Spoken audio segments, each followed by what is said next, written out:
अस्सलाम वालेकुम दोस्तों, कहिड़ा हाल आहिनि? ख़ुशि आहियो? ऐं उमेद आहे त तव्हां तमामु बहितर ऐं ख़ुशि ऐं आबाद हूंदव, पंहिंजे माउ पीउ जी छांव में हूंदव।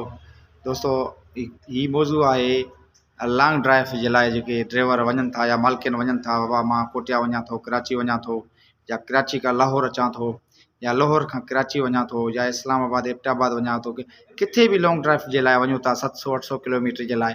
त तव्हां सुबुह जो एक्चुअली तव्हां सुबुह जो निकिरो था त तव्हां नाश्तो भले नाश्तो करे निकिरो, कोई मसइलो न आहे, कोई दिक़त न आहे। तव्हां नाश्तो भले जीअं खाईंदा हूअं खाई करे ना निकिरी सघो था, किथे होटल ते या घर या किथे बि तव्हां नाश्तो करे सघो था। ऐं मंझंदि जो बि जेको तव्हां दरमियानी में मानी तव्हांखे थिए त तव्हां कुझु घटि खाओ, त तव्हां जीअं थकावट न थींदी। ऐं थकावट न थियण जे करे त तव्हां सफ़र बि सुठो कंदव ऐं तव्हांजी तबियत बि सही रहंदी ऐं ड्राइवरिंग बि सही कंदव ऐं काई दिक़त न थींदी, काई परेशानी तव्हांखे बि न थींदी।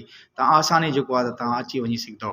ऐं राति जो जेको तव्हां अचो था किथां बि, ठीकु आहे, हाणे असां राति जो निकिरूं था कराची खां लाहौर जे लाइ या लाहौर खां कराची जे लाइ, त लाहौर जे लाइ या निकिरो था किथां बि हेॾां या होॾां, त तव्हां मानी जेकी राति जी आहे तव्हां घटि खाओ। राति जो इंसान खे छा आहे न, निंड ईंदी आहे। इंसान खे जॾहिं निंड ईंदी आहे त पोइ नुक़सान थींदा आहिनि। वधीक तव्हां हादसा रोड जा ॾिसो था, अलाह साईं तव्हांखे बचाईंदो मुंहिंजा भाइरो, पर दोस्त हुजे, अज़ीज़ हुजे, क़रीब हुजे, हिंदू हुजे, मुस्लिम हुजे, इंसान ज़ात हुजे, अलाह साईं उनखे बचाए, अलाह साईं पंहिंजी अमान में उन रखे, अलाह उनखे ख़ुशि ऐं आबाद रखे। मुंहिंजा सभु भाइर आहिनि, सभु मुंहिंजा दोस्त अज़ीज़ आहिनि। ऐं उन खां अलावा तव्हांखे मां हिकिड़ी हिदायत कंदुमि त तव्हां किथे बि अचो वञो, पंहिंजे होश ऐं आवाज़ सां जेको आहे त ॻाल्हायो। किथे बि माना गाॾी में घटि ॻाल्हायो, छाजे करे त ॻाल्हाइण सां थोरो ऐं मौज़ू हटिबो आहे ड्राइवरी तां, त उन में हादसो थी पवंदो आहे। अलाह साईं तव्हांखे बचाए, अलाह साईं तव्हांखे ख़ुशि ऐं आबाद ऐं हिफ़ाज़त सां पंहिंजी, अलाह साईं पंहिंजी हिफ़ाज़त सां तव्हांखे आणे, अलाह साईं पंहिंजी हिफ़ाज़त सां तव्हांखे जिथां बि तव्हां अचो था, रब तव्हांखे पंहिंजी हिफ़ाज़त सां उते ख़ैरियत सां तव्हांखे पहुचाए। ऐं मुंहिंजा दोस्तो, मां रिक्वेस्ट कंदुमि तव्हांखे त तव्हां महिरबानी करे त तव्हां कोशिशि कयो त वक़्ती सुबुह जो निकिरी करे शाम जो पहुचूं।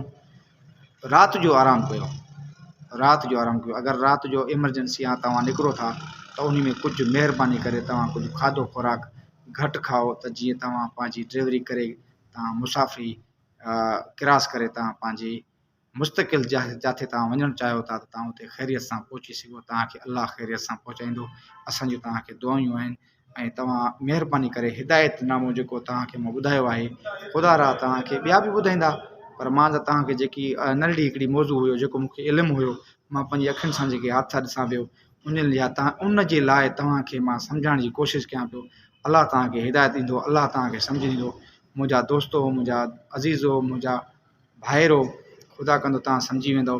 ऐं महिरबानी करे ख़ुदा रा तव्हां जिथे बि वञो था ख़ैरियत सां वञो ऐं पंहिंजी होश सां ऐं ख़्याल सां गाॾी हलायो। उन में तव्हां बोतल का चांहि रस्ते में किथे बि बीहो था त तव्हां कुझु रेस्ट करे सघो था, अधु घंटो घंटो, पर घणो बि तव्हां किथे बि मुसाफ़िरी में न वेंदा कयो। छाजे करे त तव्हां घणो वेहण सां वरी लेट तव्हां पुॼंदो।